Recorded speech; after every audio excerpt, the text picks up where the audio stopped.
Hi hello सलाम नमस्ते जोहार। उम्मीद करता हूँ आप सभी स्वस्थ होंगे, मस्त होंगे और अपना और दूसरों का भी ख्याल रख रहे होंगे। साथ ही साथ पढ़ाई को भी एंजॉय कर रहे होंगे। मैं हूँ शंकर बेदिया और आप सबों के लिए जेएसएससी ग्रेजुएट लेवल के एग्जाम के लिए एक नया लेक्चर लेके आया हूँ, जो है पेपर नंबर 2 पर, जो एक लैंग्वेज पेपर है, जिसमें आपके टोटल जो है क्वेश्चंस वो 100 क्वेश्चंस आते हैं। और वो 100 क्वेश्चंस होता है आपका 300 मार्क्स का।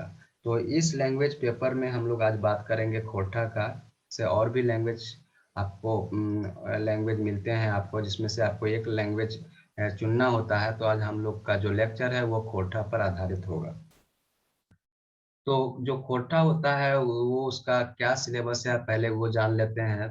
तो इस एग्जाम के लिए जो आप खोटा का जो सिलेबस आप देखेंगे वो आपको इस तरह से मिलेगा कि यह आपका पेपर नंबर 2 है और ये जनजातीय एवं क्षेत्रीय भाषा से संबंधित पेपर है। इसमें कुल प्रश्न जो है 100 होंगे और परीक्षा की अवधि 2 घंटा का होगा, यानी 120 मिनट में आपको 100 क्वेश्चन सॉल्व करने होंगे।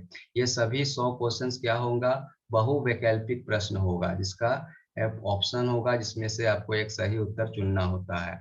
इस पेपर को कम से कम आपको 30% अंक प्राप्त करना होगा इस पेपर से, तभी आप इस पेपर को पास कर पाएंगे और अगले पेपर के लिए आप योग्य समझे जाएंगे। नहीं तो अगला जो थर्ड पेपर होगा उसका मूल्यांकन ही नहीं होगा। मतलब इसमें आपको मिनिमम 30% अंक लाना अनिवार्य है। हालांकि ये पेपर जो है स्कोरिंग पेपर है, साथ ही साथ इसका इसका जो मार्क्स है वो आपका मेरिट में जुड़ा जाता है। इसलिए आप ये कोशिश करेंगे कि इस लैंग्वेज पेपर में जितना ज़्यादा से ज़्यादा मार्क्स आप ला सकें वो इसमें लाइए, ताकि इसमें आपका, क्योंकि ये जो लैंग्वेज पेपर होता है इस लैंग्वेज पेपर का भूमिका आपके मेरिट बनाने में काफ़ी ज़्यादा होता है। तो ये पेपर को खूब ही अच्छी तरीके से इस सिलेबस को कंप्लीट करें और डेफिनेटली इस पेपर से आप अच्छे मार्क्स उठा पाएंगे। तो बात करते हैं कोठा की। तो कोठा जो है उसमें आपको क्या क्या पढ़ना है सिलेबस के अकॉर्डिंग। तो इसमें आपके 4 सेक्शन देखने को मिलता है। पहला सेक्शन में आपका गद्य भाग होता है। गद्य भाग में आपको ये 3 चीजें आपको पढ़ना है। पहला है छाहेर कहानी संग्रह, जिसके लेखक हैं चितरंजन महतो चित्रा। दूसरा आपका सोंध माटी कहानी संग्रह, जिसके लेखक हैं डॉक्टर विनोद कुमार। जबकि कोठा निबंध आपको पढ़ना है, जिसमें आप लेखक हैं डॉक्टर BN ओहदार। जबकि पद भाग की बात करें, इसमें आपको पढ़ना है दामोदर कोराइन, लेखक है शिवनाथ प्रामाणिक। जबकि औखिक गीत, जिसके लेखक हैं श्रीनिवास पानूरी। थर्ड नंबर में पढ़ना है कोठा को पदक खेड़ी, जिसका लेखक हैं डॉक्टर AK झा। और चौथा पॉइंट में आपको पढ़ना है एक मौनी फूल, जिसके लेखक हैं संतोष महतो। थर्ड सेक्शन में आपको नाटक के बारे में पढ़ना है, जिसमें आपको डिफरेंट नाटक पढ़ना है देखने को मिलेगा। तो पहला नाटक जो पढ़ना है वो आपको है डा, जिसके लेखक हैं सुकुमार। सेकंड है अजगर, जिसके लेखक है विश्वनाथ दसौधी राज। जबकि थर्ड जो आपका नाटक है वो पढ़ना है चाबी काठी, जिसके लेखक हैं श्रीनिवास पानूरी। जबकि उद्वासल कर्ण के लेखक हैं श्रीनिवास पानूरी। इसके अलावा जो चौथा नंबर सेक्शन है उसमें आपको पढ़ना है संस्मरण, जीवनी, यात्रा वृत्तांत, सब चित्र। तो ये आपके 4 सेक्शन से टोटल 100 क्वेश्चंस पूछे जाएंगे। उसके लिए दिए हुए रहेंगे 120 मिनट्स। 120 मिनट में आपको 100 क्वेश्चन सॉल्व करना है। साथ ही साथ इस प्रत्येक क्वेश्चंस के लिए 3 अंक निर्धारित है। इसलिए 100 जो क्वेश्चंस है उससे आपको टोटल 300 मार्क्स कुल मार्क्स होता है इस पेपर का। तो चलिए इस आज जो हम लोग पढ़ेंगे वो आपका गद्य भाग से स्टार्ट करेंगे। पहला जो टॉपिक है छाहियार कहानी संग्रह के बारे में पढ़ेंगे, जिसका लेखक है चितरंजन महतो। तो चलिए लेक्चर को स्टार्ट करते हैं। उससे पहले एक शानदार मोटिवेशनल कोट्स को हम लोग देखते हैं। कोट्स है, all of us do not have equal talent, but all of us have an equal opportunity to develop our talents. तो यहाँ पर कहा जा रहा है कि भले ही हमारे पास सभी को एक जैसे टैलेंट नहीं होते हैं, लेकिन हम लोगों को हर एक में कुछ न कुछ एक यूनिक टैलेंट जरूर होता है और उस टैलेंट को डेवलप करने के लिए हमारे पास इक्वल अपॉर्चुनिटी उपलब्ध जरूर है। यानी आपके पास अवसर है, आपने हुनर को निखारने के लिए, अपने टैलेंट को डेवलप करने के लिए, तो बिल्कुल अपने टैलेंट को डेवलप कीजिए। आपके पास इस अवसर को गवाइए नहीं, समय का सदुपयोग कीजिए और निश्चित रूप से आप सफलता पाएंगे। वो आपका टैलेंट हेल्पफुल होगा आपके सफलता दिलाने में। तो ये आपका शानदार कोट्स है एपीजे अब्दुल कलाम के द्वारा। All of us do not have equal talent, but all of us have an equal opportunity to develop our talent. चलिए स्टार्ट करते हैं हमारा लेक्चर। कहानी है छाइहर कहानी संग्रह। लेखक हमने बताया क्या है, चित्तरंजन महतो। तो लेखक को हमेशा याद रखेंगे। छाइहर कहानी का जो लेखक है उसके लेखक का नाम है चित्तरंजन महतो। जन्म 1946 ईस्वी। माता पिता धनिया देवी और घनेनाथ महतो। स्थानीय निवास ग्राम पोस्टलारी, जिला रामगढ़ और झारखंड के हैं। इनके द्वारा कुल कहानी 10 कहानी लिखे गए हैं। कहानी का नाम जो है छाहिर, बोने के लोर, हम कैसे जियब, बाबू एगो कहानी कही दे, गुरु जी की फिक्र, समय कटवा तस खेला, सांस्कृतिक झगड़ा, चोर डाकू लुटेरा, नवा जमींदार, देवता खाए गलक डाकिन। ये सभी कहानी के नाम है इस छाइहर कहानी संग्रह में। तो आपको जो कहानी पढ़ना है आपके पाठ्यक्रम के अनुसार वो है आपका छाहेर। छाहेर सॉरी छाहेर बोलते हैं इसको। कहानी पाठ 1 है छाहेर। आपका कहानी का नाम है। लेखक है कौन, तो चित्तरंजन महतो चित्रा। लेखक का नाम हमेशा याद रखिएगा, चित्तरंजन महतो चित्रा। तो चलिए कहानी का जो सार संक्षेप है कोठा में उसको हम लोग देखते हैं कि आखिर कहानी क्या है, कैसे वो कहता है, क्या कहता है। तो इसमें आपको वो दोस्त मिलेंगे, 2 लोग मिलेंगे, मजूर मिलेंगे। तो रोहन आर सोहन दूगो मजूर हैला। मजूर मतलब मजदूर, मजदूर लेबर आप ये कह सकते हैं कि तो रोहन आर सोहन दूगो क्या हैला, तो एक दूगो मजूर हैला। आर आर रोहन क्या हले, तो रोहन एक हुकुमदारी हलाक। ठीक है, तो रोहन एक हुकुमदारी हलाक। और हुकुमदारी का काम किना है वो है, तो हुकुमदारी के काम वो है कि करो हुकुम माने। ठीक है हम, तो रोहन रोहन जो था वो क्या था, वो हुकुमदारी करे हले। तो हुकुमदारी ककर करे हले, तो हुकुमदारी गाँव के जमींदार के करे हले। और गाँव के जमींदार कोने लागन, तो गाँव के जमींदार लागन सुरजू बाबू। नाम याद रखिएगा, सुरजू बाबू गाँव के जमींदार है। और सुरजू बाबू जे घटी टूटी सामान रहे हले, और दारू हाड़ी जोगाड़ ये सभी काम कौन करता था, रोहन करता था। तो सुरजू बाबू जे भी घटी टूटी सामान हले ओकर सब जोगाड़ पानी कोने करे हला, तो रोहन करे हला। और रोहन जब ये सब जोगाड़ के रहलक, दारू हाड़ी के और ओकर जब जो भी सुरजू बाबू के, अच्छा सुरजू बाबू के आरो नाम है, सुरजू बाबू के नाम क्या लगे पूरा, तो यहाँ देखा सभी का, तो यहाँ देखबे क्या लगे नाम, सूर्य नारायण चौधरी। तो ये नाम याद रखबे सब का कि सुरजू बाबू के नाम लगे सूर्य नारायण चौधरी। तो सूर्य नारायण चौधरी यानी सुरजुक बाबू। तो सुरजू बाबू के हुकुमदारी कौन करे हले, तो रोहन करे हले। रोहन के क्या काम था, तो हुकुमदारी करना। हुकुमदारी किसका करता था, तो सुरजू बाबू करता था। और सुरजू बाबू कौन था, तो सुरजू बाबू गाँव के जमींदार था। जिस गांव में रोहन रहता था उसके गांव का जमींदार कौन था, सुरजू बाबू। और सुरजू बाबू के हुकुमदारी करता था रोहन। ठीक है, तो हुकुमदारी करे हले। और हुकुमदारी मतलब कि सुरजू बाबू के जो भी आवश्यकता था, जरूरी सामान था, उस सभी सामान को लाने ले जाने में उसको पूर्ति करने का काम कौन करता था, रोहन करता था। इसके साथ साथ उसमें वो क्या क्या काम करता था, तो उसको दारू हाड़ी का भी जुगाड़ कर दिया जाता था। तो गांव में ये सब चलता है दारू हाड़ी करने का, तो दारू हाड़ी का जुगाड़ कर लिया जाता था। देखिए बेसिकली ये कहानी क्या है कि छाहर, छाहर का मतलब क्या होता है, सबसे पहले ये वर्ड समझिए। छाहर का मतलब होता है छाया। छाया मतलब शैडो। ठीक है, तो ये जो 2 गो दोस्त था, 2 लोग था, रोहन और मोहन, तो ये दोनों का जो संगति था वो उस संगति को छाहर बोला जा रहा है, और वो संगति दोनों का अलग अलग था। तो जो रोहन था उसका उसके साथ कौन संगति में था? तो सुरजू बाबू था। सुरजू बाबू के संगति में रोहन था। और रोहन का क्या काम करता था? तो रोहन जो है हुकुमदारी करता था। हुकुमदारी करे ले, और रोहन क्या क्या हुकुमदारी में करे ले? तो सुरजुग बाबू यानी सत्यनारायण चौधरी के जे कोनो घटी बड़ी हवे ले ओकर जुगाड़ करी दे ले कौन? रोहन। तो रोहन और क्या जुगाड़ करे ले? तो रोहन दारू हाड़ी के भी जुगाड़ करे ले। जब दारू हाड़ी के जुगाड़ करे ले, तो दारू हाड़ी के भी पिए के मौका को के मिले ले, तो रोहन के। तो रोहनो पी लेहलक सुरजू बाबू पियला दे हेले, या फिर पिए खातिर कहे हेले, तो रोहनो पी लेहलक उस समय।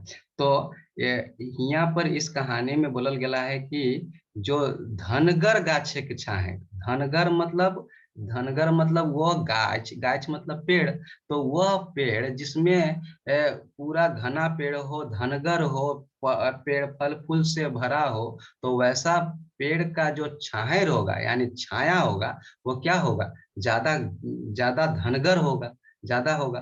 तो धनगर गाछे के छाहर, ये किसका प्रतीक को बोला जा रहा है? तो सुरजू बाबू। तो सुरजू बाबू के एक जमींदार था, धनी मनी आदमी था, उसके पास सब कुछ था। तो उसको बोलते हैं धनगर गाछे के छाहर। और उस छाहर के प्रभाव में कौन था? तो रोहन था।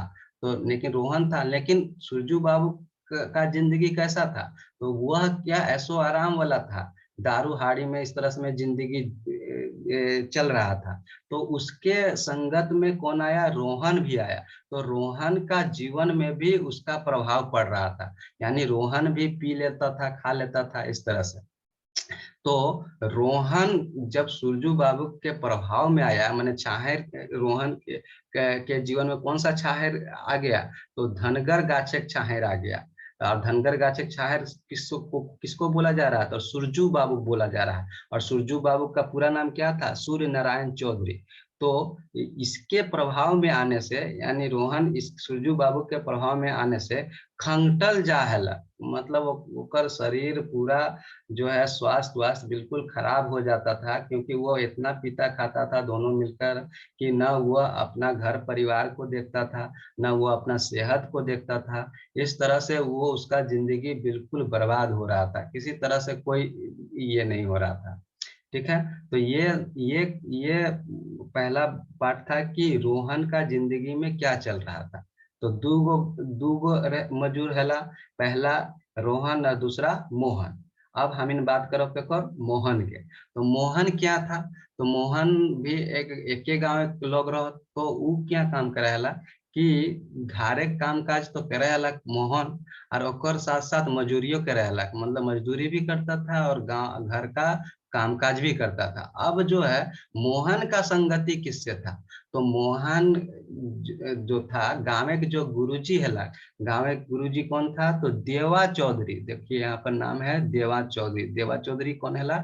तो गाँव के गुरुजी, गाँव के मास्टर जो होता है उसको देवा चौधरी। तो इसका पूरा नाम यहाँ पर देखिए गुरुजी देव नारायण कहा गया है। इसका पूरा नाम गुरुजी देव नारायण। तो देवा चौधरी या गुरुजी देव नारायण, ठीक है, एक ही नाम है। तो गाँव के गुरुजी कौन है? तो देवा चौधरी। ठीक है। तो देवा चौधरी के घर आना जाना, आवाजाही, बैठन उठन कौन करेला? मोहन करेला। यानी मोहन के जो संगति था वह गाँव के गुरुजी के साथ था, और गुरुजी का नाम था देवा चौधरी, और देवा चौधरी का पूरा नाम था गुरुजी देव नारायण। ठीक है। तो मोहन के आना जाना उठना बैठना ककर पास रहे? तो गाँव गुरुजी देवा चौधरी के पास रहे। अब जब गुरुजी हैं, मास्टर हैं, तो वो दारू मद तो नहीं पियले कहेगा। तो वो जो है मोहन को दारू मद कोनो ना पियले कहे कोने? देवा चौधरी गुरुजी मोहन के। तो इस तरह से उसका भी, उसका जो है लक्षण जो है, उसका जो संगति है वो अच्छा संगति में था। इस तरह से वह न दारू मद पीने के लिए कुछ नहीं सीखा। कौन? मोहन। तो इसके कारण जो है मोहन जो है अपने जीवन में विकास कर रहा था, अपना छुआ पुता के पढ़ाइबो लिखेबो कर रहे और अपनो ढंग से रहे, अपन स्वास्थ्य भी बढ़िया बढ़िया हष्ट पुष्ट रहे। तो ई देखी के उसको बोला गया कि चिकनाइल जाहला, मतलब मोहन चिकनाइल जा रहा है और इधर रोहन क्या है, खंगटल जाहला। मतलब मोहन चिकनाए जा रहा है, मतलब कि वो जो है इधर, हाँ, मोहन जो चिकनाइल जा रहा है तो वह जो है उसका शरीर अच्छा खासा बन रहा है, मतलब वो स्वस्थ है, छुआ पुता को भी बढ़िया, घर परिवार को भी बढ़िया से चला जा रहा है। लेकिन जो है वही में जो रोहन था वो खंगटल जाहला। तो यह देख के रोहन मोहन के एक दिन कहला कि भाई तुई किना सुन करे है कि तुई तो बहुत तोर छुआ पुता सब बहुत खुश रहो, तुम पूरा परिवार तुम देश से रहे या तो शरीर स्वस्थ रहो। तो करके हमें गांव के गुरुजी के शरण में आहो, ऊपर ऊपर घारे उठना जाना बैठना रहे हैं। तो हमीन के हमीन वो गुरुजी कहे कि हम मौत दारू नहीं पिए लागे, चीज खराब लागे, तो उसके कारण हमें मौत दारू नहीं पियो हो, चल तो को मिला गो के तो कर से। तो दोनों मोहन अपना जो है रोहन को देवा चौधरी जो गांव के गुरुजी था उससे मिलवाया, और मिलवाने के बाद जब अपना यह हाल सुनाया तो देवा चौधरी उसको दारू हाड़ी छुड़ाव के लिए बोलने लगा और इस तरह से उसको छुड़वा दिया दारू और हाड़ी। तो ये आपका कंप्लीट कहानी था, जिसमें आप लोग ने समझा। इस कहानी का मुख्य उद्देश्य यही है कि कहानी में किसी भी अपने किसी भी व्यक्ति के जीवन में संगति का कितना प्रभाव पड़ता है। यदि जिस तरह से आप यदि अच्छे संगत में रहेंगे, अच्छे लोगों के टच में रहेंगे, कनेक्शन में रहेंगे, तो निश्चित तौर पर आप अच्छा सीखेंगे, सकारात्मक रहेंगे। जबकि नकारात्मक लोगों के साथ रहेंगे, बुरी आदतों के साथ रहेंगे, तो आपको भी बुरा आदत लगने का पूरा संभावना है। इसलिए हमें हमेशा जो है अच्छी संगति में ही रहना चाहिए, ताकि जो है हम लोग भी अच्छा संगति में रहकर अपने जीवन को सुधार सकें और अच्छा से जीवन यापन कर सकें। तो इसमें इसी कहानी का यह हम लोग का सीख है। इसमें जो एक एक कहावत है, उस कहावत को शाश्वत किया जाता है इस कहानी के माध्यम से। कहावत क्या है कि संगत से गुण आवत है, संगत से गुण आवत है और संगत से गुण जात है। तो देखिए कि जो यहाँ पर आप देख सकते हैं कि रोहन था, रोहन रोहन का गुण क्या है, जा रहा था। तो संगत किसका था, सुरजू बाबू था, ऐशो आराम वाला आदमी था, यास आदमी था। तो उसके उसके संगत में रहने से रोहन का जो गुण था वह जा रहा था, जबकि संगत से गुण आवत है। तो किसका गुण आ रहा है, तो यहाँ पर मोहन का गुण आ रहा है। तो मोहन की क्या गुण क्यों आ रहा है, तो क्योंकि उसका संगत अच्छा था। संगत में कौन था, तो गाँव के गुरुजी है। और गाँव के गुरुजी कौन रहे, तो गाँव के गुरुजी रहे देवा चौधरी, जेकर पूरा नाम क्या है, तो देवा चौधरी के पूरा नाम है गुरुजी देवनारायण। ठीक है। तो इस तरह से ये कहानी बहुत ही छोटी कहानी है, लेकिन बहुत शानदार जो है आपको शिक्षा देता है इस कहानी को। ये कहानी जबरदस्त है। तो यही आपका छाहर छाहर कहानी का ये आपका सार संग्रह है। छाहर आखिर इसका कहानी का शीर्षक क्यों दिया गया, छाहर मतलब उसका संगत के बारे में बता रहा है कि तो छाहर तो धनगर छाहर कौन था, तो झरगर शहर के संपर्क में था, रोहन था। तो धनगर शहर का प्रतीक किसको बोला जा रहा था, सुरजू बाबू को बोला जा रहा। लेकिन जो देवा चौधरी है उसका उसको कहा जा रहा पातेर छाहर, पातेर छाहर में आपका देवा चौधरी यानी गुरुजी को बोला जा रहा। और उसके संपर्क में कौन था, तो मोहन था। ठीक। तो इस तरह से ये कहानी था। उम्मीद करता हूँ कि ये कहानी आपको समझ में आया होगा। आप ये इस बुक में ये कहानी लिखा हुआ है, इस बुक्स में भी आप प्रिफर कर सकते हैं। और हम लोग देखते हैं इस कहानी के बाद इसका वस्तुनिष्ठ प्रश्न। तो देखते हैं हम लोगों ने कितना कहानी को समझा है। तो पहला क्वेश्चन है, छाहेर कहानी के गाँव के जमींदार के की नाम है। मैंने छाहेर कहानी के जो गाँव के जो जमींदार था उसका नाम क्या था। बहुत ही आसान क्वेश्चन, सिंपल क्वेश्चन। इस पेपर से निश्चित ही आप लोग यदि अच्छे से पढ़ेंगे तो मार्क्स उठा पाएंगे। तो इसका आंसर बताइए क्या होना चाहिए। तो छाहेर कहानी गाँव के जमींदार के की नाम है, तो ओकर नाम है क्या, सूरज नारायण, यानी एकर एकर क्या नाम कहले, सूरज नारायण पूरा नाम है, और एकर क्या बोले हलथिन, तो सुरजू बाबू बोले हलथिन। ठीक है, तो ये एकर राइट आंसर क्या हो जाएगा, फर्स्ट नंबर। अगला क्वेश्चन देखते हैं। अगला क्वेश्चन है कि छाहर कहानी के देवा चौधरी के हेले, मतलब कि छाहर कहानी के देवा चौधरी कौन थे, कौन थे। तो देवा चौधरी कौन था, तो गावित गुरुजी था। तो गावित गुरुजी हेले, तो गावित गुरुजी कौन हेले, तो देवा चौधरी हेले। तो देवा चौधरी कौन था, गावित गुरुजी था। तो इसका आंसर हो जाएगा ऑप्शन नंबर बी, गावित गुरुजी। अगला क्वेश्चन देखते हैं। सुरजू बाबू घर के केकर बेसी आना जाना रहो हले। तो सुरजू बाबू के घरे कोने आना जाना करे हला, तो कौन करे हला, मोहन न सोहन मोहन करे हला न रोहन करे हला। दू गो लोग लोग रह गांव में, तो एक संगति रहे सुरजू बाबू के साथ, और एगो एगो रहे ककर से गुरुजी के साथ। तो जो मोहन था वो किसके संगत में था, जो आपका मोहन था वो आपका गुरुजी के संगत में था, जबकि रोहन जो है सुरजू बाबू के संगत में था। तो एक आंसर क्या हो जाएगा, फर्स्ट, यानी सुरजू बाबू घर केकर बेसी आना जाना रहे, तो रोहन के रहे। ठीक है, अगला क्वेश्चन देखते हैं। छाहर कहानी के धनगर छाहर केकर प्रतीक है, माने धनगर छाहर के किसको बोला जा रहा है। तो धनगर मतलब जो इसके पास धन उन पूरा था, जमींदार कौन था, तो सुरजू बाबू था।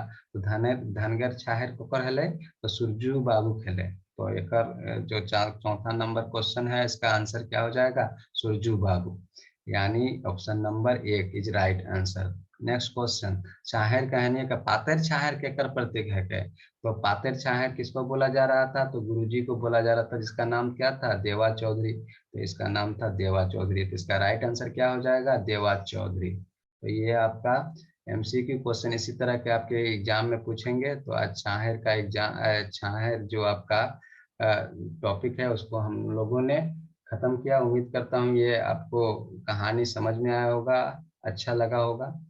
तो सभी को ऑल दी बेस्ट आपके एग्जाम के लिए। इसी तरह अपना एग्जाम की तैयारी करते रहें, इसी तरह का वीडियो मैं हम लाता रहूँगा। थैंक यू वेरी मच मेरे इस चैनल में आने के लिए और इस वीडियो को देखने के लिए। Thank you so much. मिलते हैं नेक्स्ट क्लास में, तब तक के लिए जय हिंद, जय भारत, जय जोहार।